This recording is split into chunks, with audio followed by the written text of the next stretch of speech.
Hello guys, ആ ഒരു വലിയ ഷർട്ടിൽ നിന്ന് ഈ ഒരു ചെറിയ പഫ് സ്ലീവ് ഷർട്ടാക്കി മാറ്റിൻ്റെ ചെറിയ ചെറിയ സ്റ്റിച്ചിങ് ഐഡിയാസ് എന്തൊക്കെയാണെന്ന് ഞാൻ പറഞ്ഞുതരാം. അപ്പം നമ്മൾ ആദ്യം തന്നെ ഷർട്ടിനെ ഇങ്ങനെ രണ്ടായിട്ട് മടക്കിയിട്ടതിന് ശേഷം ഞാൻ ഷോൾഡറാണ് അടയാളപ്പെടുത്തുന്നത്. ഷോൾഡർ ഞാനൊരു 4 എടുത്തിട്ടുണ്ട്. പിന്നെ ആം ഹോള് ഒരു 7.25 അത്രയൊക്കെ എടുത്ത് അടയാളപ്പെടുത്തിയതിന് ശേഷം നമ്മൾ ചെസ്റ്റും കൂടെ മാർക്ക് ചെയ്ത് അത്രയൊന്ന് കട്ട് ചെയ്ത് മാറ്റണം. എന്നിട്ട് നമ്മൾ ഓപ്പൺ ചെയ്യുമ്പോഴത്തേക്ക് ഇതാ ഇങ്ങനെ ആയിരിക്കും ഉണ്ടായിരിക്കുന്നത്. ഞാൻ ആ കൈ വെച്ചിരിക്കുന്ന അതുവരെ മാത്രമേ നമ്മൾ അതിൻ്റെ സ്ലീവ്സ് വരുന്നുള്ളൂ. ഷർട്ടിൻ്റെ സ്ലീവ്സ് വലുതായതുകൊണ്ട് മാത്രമാണ് അത്രയും വൈഡായിട്ട് കിടക്കുന്നത്. പിന്നെ നമ്മൾ ജസ്റ്റ് ഷർട്ടിൻ്റെ തന്നെ സ്ലീവ് എടുത്ത് നമ്മൾ സ്ലീവും കൂടെ സെറ്റ് ചെയ്യാൻ പോവുകയാണ്. അതായത് ഞാൻ അതിൻ്റെ ആദ്യം പഫിന് എത്ര വേണമെന്ന് അടയാളപ്പെടുത്തിയതിന് ശേഷം ലെങ്ത്ത് നോക്കിയിട്ട് അതിൻ്റെ ജസ്റ്റ് ഒരു ഷേപ്പ് വരച്ചിട്ടുണ്ട്. കാരണം അളവൊന്നും നോക്കിയില്ല. കാരണം എന്താണെന്ന് വെച്ചാൽ നമ്മൾ ഇതിൻ്റെ എൻഡിലോട്ട് വീണ്ടും പീസ് ചേർക്കേണ്ടി വരും. എങ്കിലേ നമുക്ക് കറക്റ്റായിട്ട് കൈ നമ്മൾ ഉദ്ദേശിക്കുന്ന പഫ് സ്ലീവായിട്ട് സെറ്റ് ചെയ്യാൻ പറ്റുള്ളൂ.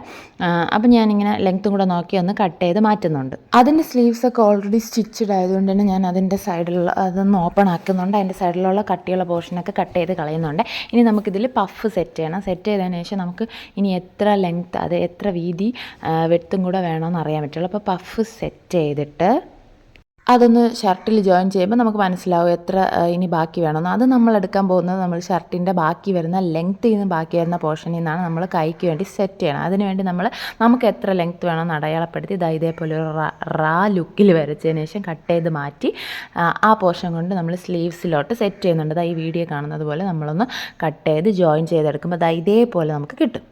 ഇനി നമ്മൾ സ്ലീവ്സിൽ ഇതേപോലെ ഒരു എലാസ്റ്റിക് സെറ്റ് ചെയ്യുന്നുണ്ട്. എലാസ്റ്റിക് വെച്ച് സ്റ്റിച്ച് ചെയ്ത് കൊടുക്കണം. ഇത്രയും വീതിയൊന്നും വേണ്ട, എൻ്റെ കയ്യിൽ ഇത് മാത്രമേ ഉണ്ടായിരുന്നുള്ളൂ, അതുകൊണ്ടാണ് അങ്ങനെ എടുത്തത്. അപ്പോൾ നമ്മൾ എലാസ്റ്റിക്കും കൂടെ തയ്ക്കുമ്പോഴത്തേക്ക് ഇതേപോലെ നമുക്ക് കിട്ടി. ഇനി നമ്മൾ ചെയ്യാനുള്ളതെന്ന് വെച്ചാൽ ഇതിൻ്റെ എൻഡൊക്കെ ഉണ്ടല്ലോ, ഫ്രണ്ടും ബാക്കും ഒന്ന് ഡബിൾ ഫോൾഡ് ചെയ്ത് സ്റ്റിച്ച് ചെയ്തതിന് ശേഷം ഷേപ്പ് അടിച്ചെടുക്കുമ്പോഴത്തേക്ക് നമുക്ക് നമ്മളുടെ കുട്ടി ഷർട്ട് റെഡിയായി കിട്ടും. എന്നാൽ പിന്നെ അത്രയേ ഉള്ളൂ ഗൈസ്. വീഡിയോ ഇഷ്ടപ്പെട്ടാൽ ലൈക്ക് ചെയ്യാനും ചാനൽ സബ്സ്ക്രൈബ് ചെയ്യാനും മറക്കണ്ട. ടാറ്റാ.